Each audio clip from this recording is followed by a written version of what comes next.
everyone, Mr. O'Brien from Stapleton here, and today we're going to be creating and learning about volcanoes. So, some materials that you're going to need for our experiment today is you're going to need some form of a small cup to shape your volcano around. I have like about the size of a bathroom cup. You can use this size, or you can use a paper cup cut in half, a plastic cup cut in half, some form of a small cup. You're also going to need some Play-Doh. I have 2 regular containers of Play-Doh already taken out right here. If you have Play-Doh that's already been mixed together or is drying out, this is actually a really good activity to use that type of Play-Doh for. If not, if you have just plain old regular brand new Play-Doh, you can use that as well. You're also going to need some baking soda, some containers for keeping water and keeping water and vinegar solution, some dish soap, and you're going to need some vinegar as well, and you're going to need a measuring cup to put the baking soda in. Also, come on in, you're going to want something to catch the lava underneath. So I have a container here that I got at the grocery store, but you could use whatever you have in your house. A cookie sheet, a bowl, a deep plastic dish, whatever you have that works to keep the lava contained, that'll be the best option for you. Alright, so one other thing we're going to need is went outside and gathered some rocks. If you bring the camera on in here, I have my rocks set up, and these rocks are going to actually represent our buildings in our city that is close to our volcano. And we're going to see what happens when our volcano erupts to those buildings. Alright, so making your volcano. First thing you want to do, you want to set up your buildings wherever you want them to be near your volcano. You can have some close like this, some further out like this, and some kind of a medium distance away like this. You can have a variety of buildings, tall buildings and short and small buildings, alright?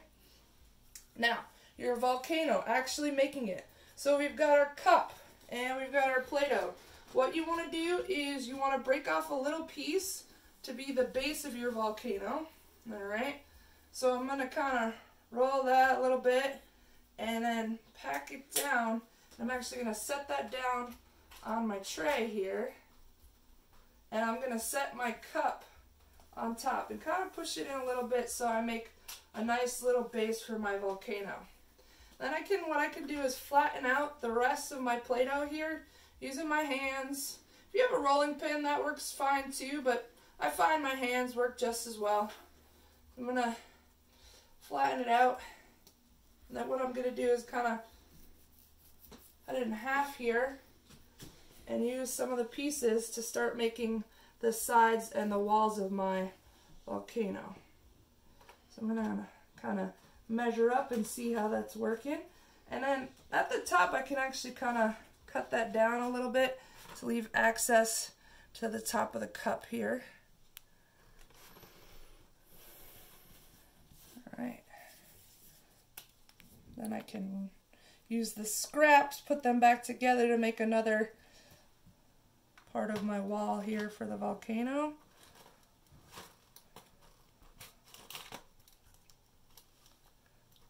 Try to make as many layers as you want. As you can see, we're making kind of a shorter volcano, but if you had a larger cup and more Play-Doh, you could make a taller volcano. So I'm going to go ahead and add some more wall layers to my volcano here. You want to use up all that Play-Doh while adding those layers.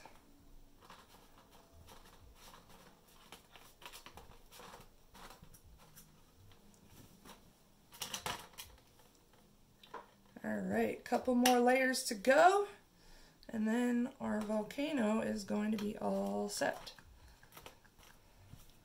One more. I'll put it on about right here. Alright, so your volcano can look something like this. Like I said, maybe it might look a little taller. maybe it might look a little shorter depending on the cup that you have. And if you need to move your buildings out of the way and then put them back, that's perfectly fine to do as well. All right, so we're going to talk about right now what happens inside a volcano. So inside a volcano, there is hot stone, and it is called, coming from the center of the earth, it's called magma, okay? And we're going to say that this right here, our baking soda, is our magma. So what we're going to do is you're going to take your baking soda. I measured out about 1/4 cup, so you can kind of pour that over. All right.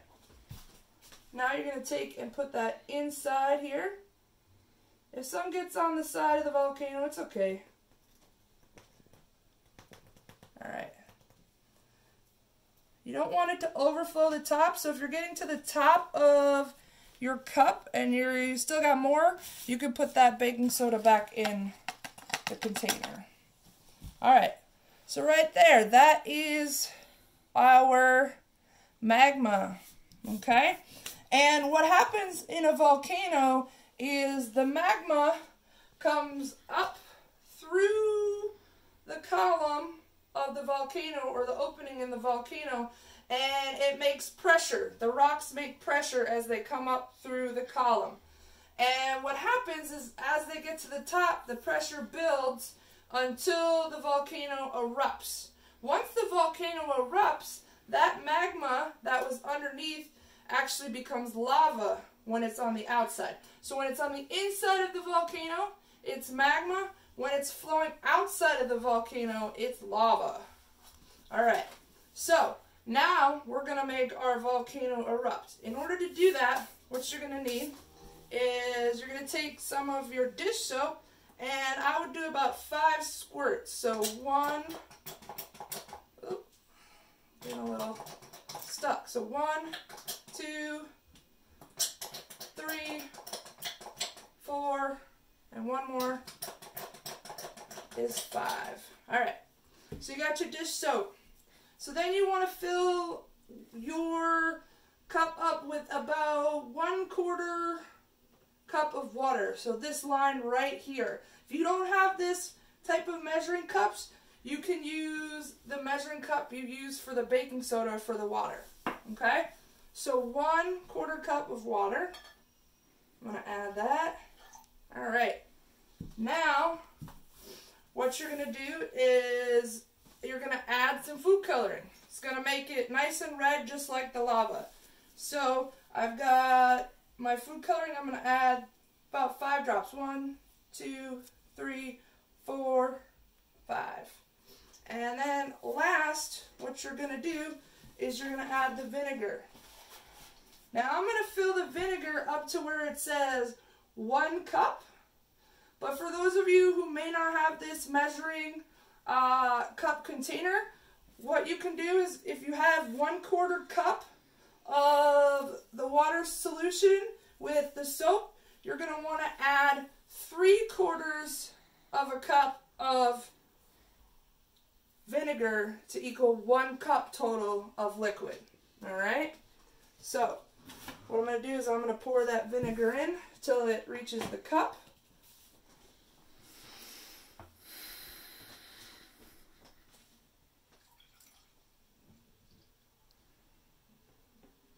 Alright, and lastly, I'm just going to give it a little mix here.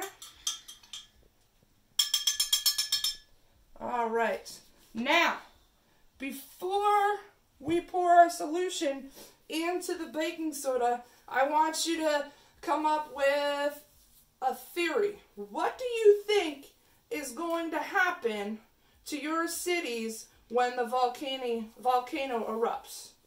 Okay? Do you think they're all going to get buried with the lava? You think some of them are going to get partially buried? Or do you think none of them will get buried? Think about that and try to come up with an answer. Alright, so here we go. Here's the big moment. Alright, so on the count of 3, 1, 2, 3. Now pour that in. Oh, there it goes. Going a little slower. If you have some more, you can also add some more. And notice as you add that water, the lava comes out quicker and quicker. Try to notice what is happening to your cities. Are they all getting buried? Or are they partially getting buried?